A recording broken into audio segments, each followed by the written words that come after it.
Hi guys, welcome back. I love this. This used to be my line, okay? But I'm loving it. I'm loving it. Oh my goodness. Welcome back, guys. This is episode 3 of season 2 of our Redefiners show. I'm your host, Caroline OSAGIE, and I have here with me Joy Agunbiade. the beautiful natural one. Guys, let's give her a round of applause. We're giving you mixed vibes, okay? Mixed If you didn't vibes. catch it by now, I'm giving you the simple, if you're like my personality, or maybe not, maybe it's not my personality, who knows? But if you're like the, glam, slay mama, slay queen, we're here for you. We're But giving you take both me as I vibes. am. We're giving you both vibes. But today's yeah, topic so- is actually very interesting. Oh my God, I'm actually excited for it. It's bringing life back To the church. To the church. Yeah. To the essence of Christianity. Yeah. Yep. I think oftentimes you see me dressed like this, or you see people dressed in a different way, and people think that's all that there is, right? You see people show up at church every single Sunday, and we think that's what Christianity is. But where is the life? Where is the impact?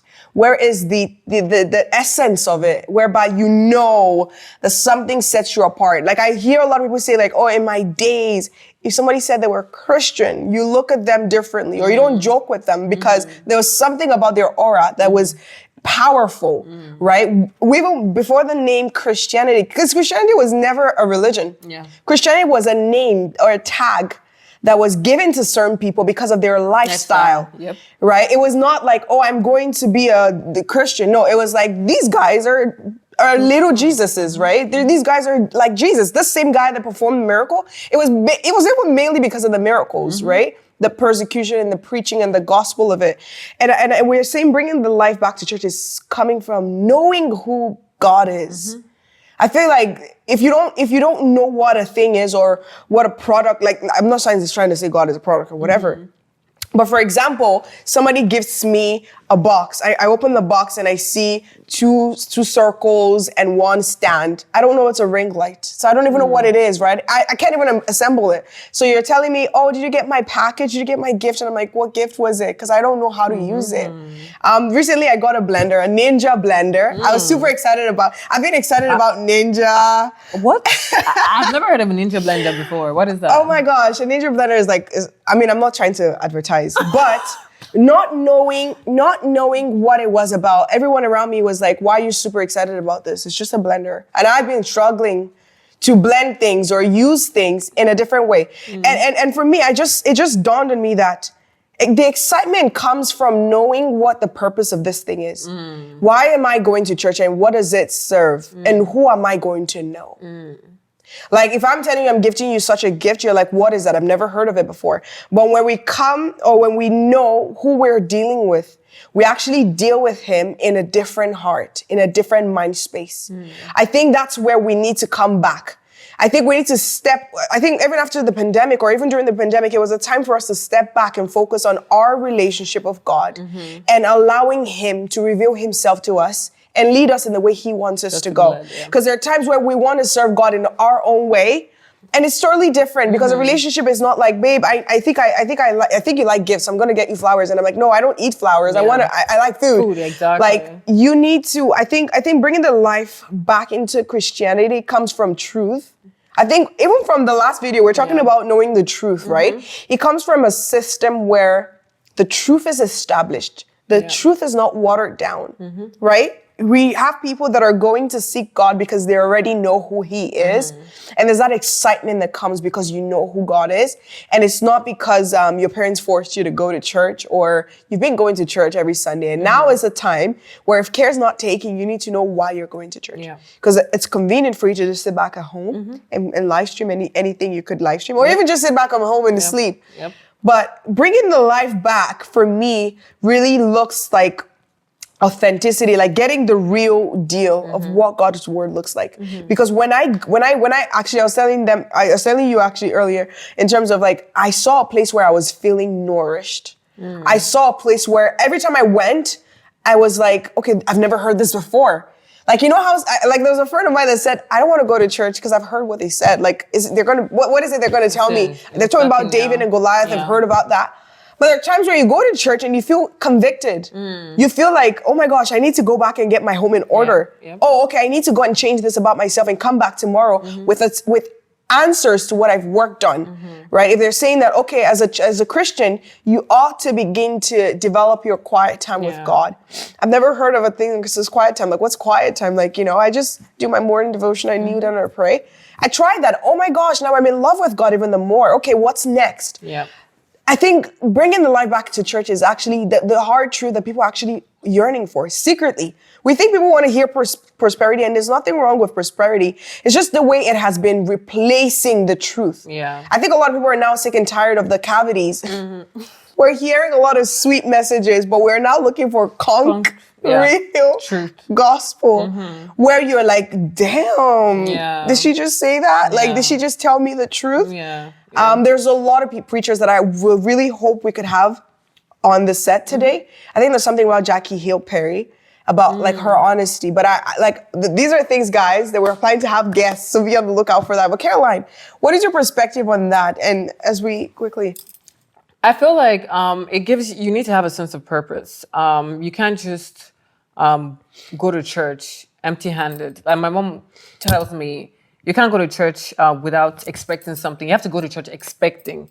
You need to, and to do that, you need to understand what your relationship is with God and why you have that relationship with God and why you need to be there fellowshipping with God at that moment. I would honestly give you the plain truth. Like, I wasn't always a Christian. I would say I was a Christian. I've always been a Christian, but I wasn't born again.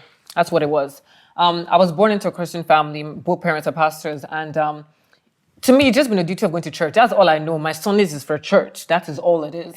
And I just go to church and come out the same way. Nothing changes, until I started getting that conviction myself.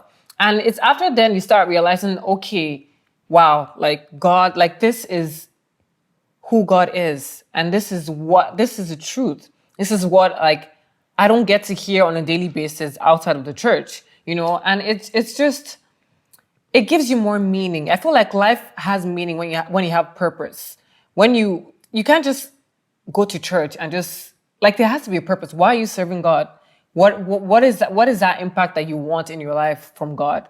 There's just so many things that would fall into perspective if you have that basic understanding, that fundamental foundation. That foundation is key. If you don't have that foundation, it's going to be hard for you to be able to relate. It's going to be hard for you to see the truth, even when the truth is being said. Because sometimes when they say the truth, some people get offended. I remember, like I said, my mom's a pastor. I remember sometimes when she's preaching, she's had a couple people come to me and say, Pastor, why were you talking about me? And it's like, I've heard something similar. I wasn't talking about you. It's guilty conscience that's worrying you.